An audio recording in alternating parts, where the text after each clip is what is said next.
Welcome to AI Arthritis Voices 360. This is the official talk show for the International Foundation for Autoimmune, Autoinflammatory Arthritis, or AI Arthritis for short. My name is Tiffany Westwood Robertson. I'm the CEO of the organization, but I am also a person living with our diseases. My primary diagnosis is non-radiographic axial spondyloarthritis, and many of our leaders are also affected by our diseases. That's why we say we don't represent the patient voice, we are the patient voice. And there's a lot of projects, including this talk show, that we do that are based on the patient voice, on leading efforts to help share resources, create programs, and mentor people who want to be more conscious about their diseases and how to manage them. And that's really what this episode is about today. So we're going to talk a little bit about comorbidities. There's a lot of layers to comorbidities, which I guess they're kind of layered in themselves. They're additional, so they are layered, but it's a complex discussion because there's a lot of ways we can have comorbidities, and it's very important if you're living with these diseases or you know somebody, your loved one, your family member, coworker, whomever that is in your life who's living with one, to understand that these really are complex, especially because often you look at people like me and say, wow, well, you look fine, you don't look sick. Well, a lot of this is happening inside. Now, that's partially true if you are not visible, meaning you may not have swelling. Sometimes you might have swelling. Sometimes you might have rashes.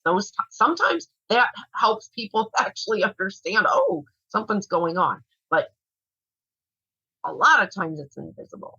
So saying that, the comorbidity that we're going to focus on today is about organ involvement.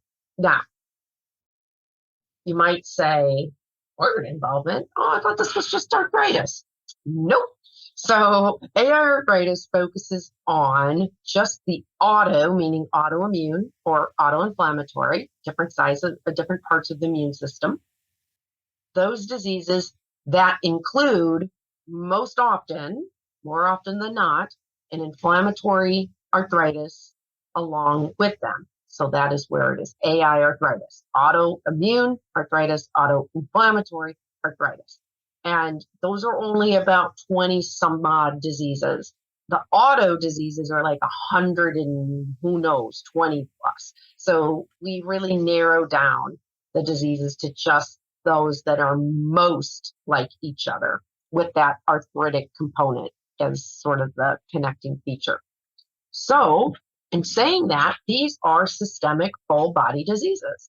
So we have the arthritic component, but then what is happening in the auto? Well, in addition to symptoms like fatigue and brain fog and myalgia and some things that no matter what your diagnosis is, you tend to have, the auto part is what also is affecting your organs potentially. Some of the diseases that fall under our umbrella are more likely than others to involve organs as part of the natural disease course. So, for example, Sjogren's syndrome, dry eye, organ. Psoriatic arthritis, skin, organ, right? So that is one element of organ involvement. When we talk about heart, lungs, kidneys, those are also impacted by our diseases in a variety of ways. And that's where we're going to zero in a little bit today. We're going to put this topic on the table. We're going to help explain sort of where the organ involvement comes into our diseases. So we have some general basic knowledge. We're going to just briefly mention some things when it's not disease related, but it's a comorbidity of another condition that has developed that involves like your heart, for example, and you're living alongside that as a comorbidity. It didn't happen straight from the disease as a symptom of that disease itself.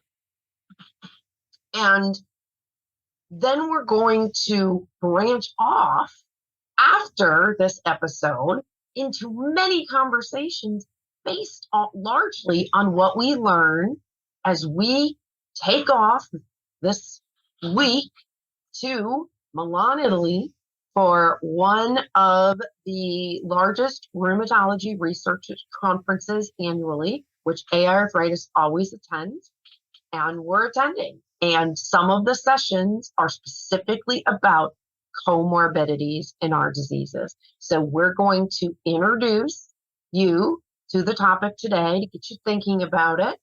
And then we're going to attend the sessions that talk about it. And we're going to talk more about it and help hopefully answer some of your questions and provide you with a lot of great information to expand this conversation and provide you with great resources for managing your condition and things for you to be able to think about as you move forward with your journey with AiArthritis diseases. Now, real quick, go with us for free. So by the time you're listening to this, we will be wrapping up the week, but you can still sign up to get recordings, to get insider information, and any debriefs, patient-led debriefs that we do, because that's when all of the conversations will continue. So you can do that at aiarthritis.org/conferences. So depending on when you listen to this as well, if you're listening to this a year from now, you can still go to that exact same link, and whatever the next conference is in line, there will always be a link to sign up to go, because you could always go with us and be part of learning along with us and asking us questions and letting us help you better navigate your health journey. All right. So what are these topics that we're going to put on the table today? Oh, I should also say, I'm alone today. Usually we have at least another co-host with us, but we really wanted to do something fun, different. Not that all of our shows are, of course, fun. We want to do something different and really put the 360 into the talk show. And that means that after we put these topics today on the table, we're going to spin off into these many different conversations, largely based on what we learn when we go to the UR conference in 2023. But forever now, we can spin off and continue these conversations, and you can ask us questions, and then based on those questions, we build out more conversation. And that's how we learn together at our organization and help you worldwide as well. So again, comorbidity. It's a very complex word, because you could have like a dual diagnosis where it's, we say, oh, I have axial spondyloarthritis and I have Sjogren's syndrome, something along that line, maybe rheumatoid arthritis, lupus. So there's dual diagnosis. That happens a lot. Then we have comorbidities that involve additional organs like heart disease, for example. So that is a second type of comorbidity. And those are what we're going to talk about today, specifically around the organs. And we're going to differentiate the two so that you are more aware of, oh, this can happen with my natural disease progression, or this could happen as an additional condition based on uncontrolled inflammation. So there's kind of two levels to our complex comorbidities, and that's what I'd like to clarify today, and at least get you thinking about the bigger picture of what we need to consider when we're navigating our health. So some typical organ involvement: gastrointestinal. Some diseases like Crohn's disease, even the spondyloarthritis, what I have, often include some type of gastrointestinal symptoms. So those are often contributed in some way, even if they're not one of the more common symptoms. So even rheumatoid arthritis, you'll see a lot of patients having gastrointestinal. So that one could be considered a comorbidity that is on its own.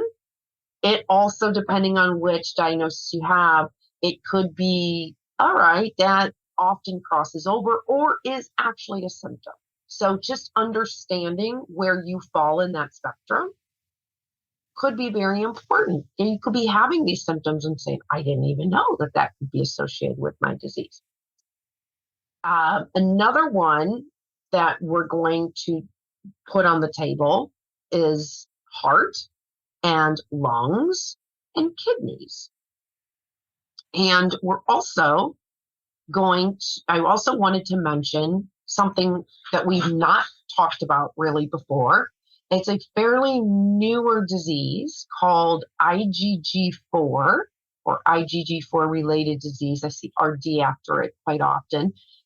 A disease that really came forth around 2015, and it is very organ heavy. It's like tumors in the organs.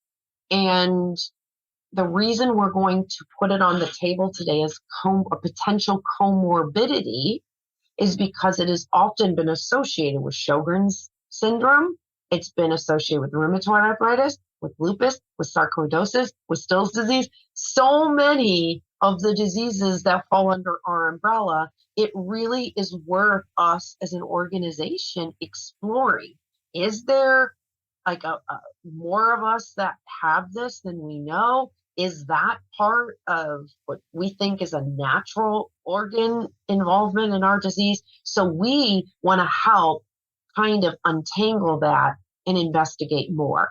And that is also going to be a session that we're going to be attending when we go to EULAR and moving forward at the American College of Rheumatology, ACR, and other conferences, so that we can really be savvy on understanding where that may or may not fall in to some of our conditions that we have.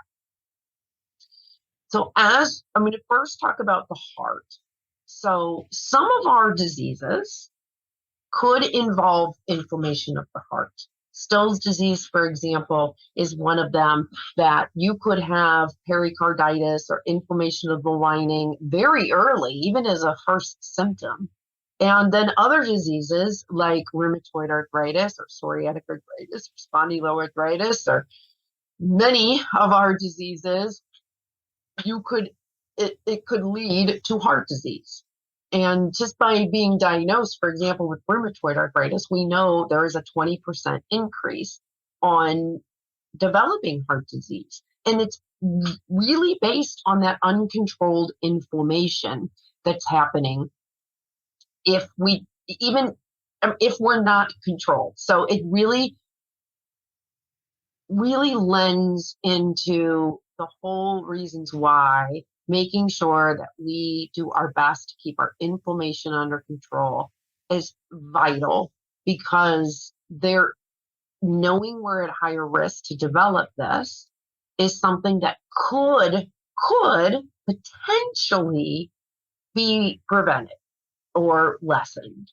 So we wanted to make sure that we talked about the heart a little bit, and then there's many sessions at these rheumatology conventions that we'll be attending that we're going to report back even more. So if you have questions specific about, wow, how can heart disease affect me, we're going to provide a couple links and resources in association with this episode. But also, we encourage you to send questions you may have into info@aiarthritis.org. In the subject line, put in comorbidities, and then ask us your question. And we'll try to field it as we expand off into these other discussions based on more of what we learn about this. So, heart disease or heart inflammation could be, depending on your diagnosis, a symptom associated with the diagnosis. In a lot of cases, it's a potential risk factor associated with having an inflammatory disease.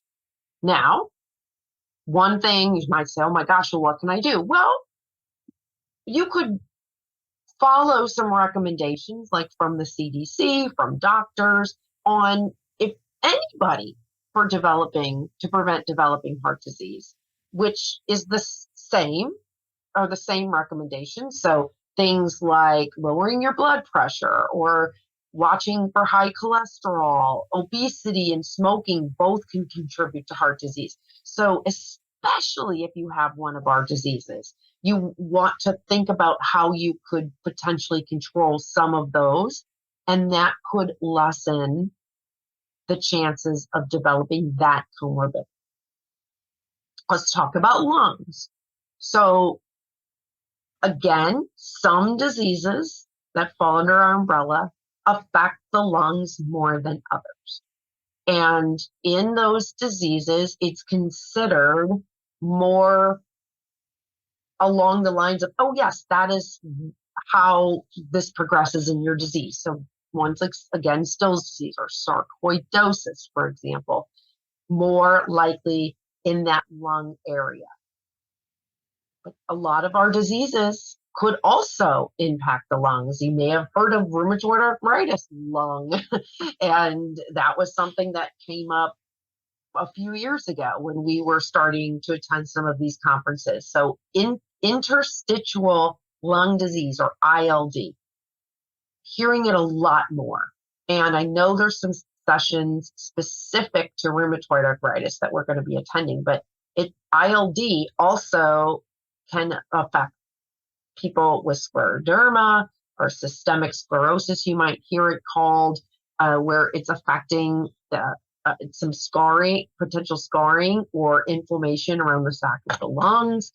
So these are things, again, just to be aware of. We're not saying this to scare anybody. We just want you to be in the know about potential risks that are associated with having your disease. You may or may not know that people with systemic lupus, 60% of them have that risk of developing kidney issues, which also can be called lupus nephritis. Our own Layla, who is our health education and engagement manager, also an amazing co-host on our talk show, lives with lupus nephritis. So it is considered a comorbidity of the systemic lupus and becomes its own arm of that disease. So it's one of those where we say comorbidity, it really falls under more of an extension of the disease. But ILD, or the interstitial lung disease, in itself is a disease, when we're talking like of the lungs, where that is its own separate disease affiliated. So again, we're looking at extension of existing disease or potential complication of organs because of associated inflammation that is going uncontrolled. Either way you look at it, I think the common denominator to pull out of here is the inflammation. Uncontrolled inflammation can lead to worsened disease that could be part of your diagnosis, a more severe version of it, or it can lead to these other comorbidities that are separate diseases that then merge and become affiliated with what you're living with your AiArthritis disease. So why are we telling you all of this again? Well, it's just important to be aware of the complexity of our diseases. It's also important to think about how to best plan for complex treatment. Now, there are people who are diagnosed with our diseases. Usually it's either early, very early, or they have a mild version. You can have mild. You can listen to the commercials or advertisements, depending on where in the world that you live, and they always say for moderate to severe XYZ. Well, that means there are people that don't have moderate to severe, and often only those with moderate to severe disease are treated with biologics or advanced therapeutics. If you have mild disease, you may actually be able to go into remission fairly early. So there are those people, and that's fantastic. But the majority of us are not mild and do not get early intervention. We're getting better at it, but in timestamp 2023, remission is not a common word. And because of that, this episode and putting this topic on the table is important for those who are at risk of having more organ involvement with your existing disease or having comorbidity of organ involvement as a parallel due to the uncontrolled inflammation that results from your disease. Organ involvement, either way. Okay, so that's what we want you to take away is just the knowledge, and talk to your doctor to understand your risk factors. Everybody has a different level of risk factors. Again, we're not here to try to scare anybody. We just want everyone to be knowledgeable. Then we are going to continue these conversations on the reports back from our Go With Us to conferences. So make sure AiArthritis.org/conferences, sign up. Even if you don't get to sign up from the very beginning and go with us behind the scenes this round, because there's a lot of different levels that you can go, it's okay, because you can still sign up and you will get information that was shared as we were through the journey, and you still can comment on all of the debriefs, patient-led debriefs that we're doing, because they're available after we get back. So you'll get access to that as well, okay? Please sign up. We do this twice a year minimum, and there is no other program quite like it. You will learn from us. You can ask us questions so that we can do some investigating for you. We're here to be your sounding board and to give you as much education and information as we can. So again, AiArthritis.org/conferences. Go with us to these conferences and let's learn more about comorbidities, organ involvement, and how it impacts us. And more importantly, what you can do about it, how you can talk to your physicians about it, and how you can prepare and potentially prevent from organ involvement in your disease journey. All right, so that is a wrap for this episode. Please check us out, this and all episodes, at our AiArthritis.org/talk show. And you can see the hundreds, yes, that's true, hundreds of episodes that we already have, and more yet to come. Also, make sure you tune back into all of the extended conversations called the 360ths that we will have from this episode, because we need to keep this conversation going. And also, please consider a donation, AiArthritis.org/donate. You can donate via credit card, even Venmo, depending on where in the world that you live. So that's an app right on your phone, or you could also mail a check. We appreciate all funds raised, because it helps us be able to bring these kind of resources and extended resources from conferences and other connections that we make right to you. So thank you again for tuning in. Until next time, make sure you pull up that seat at the table and ask us questions and talk, because we're here together to solve the stories and the problems of today and tomorrow.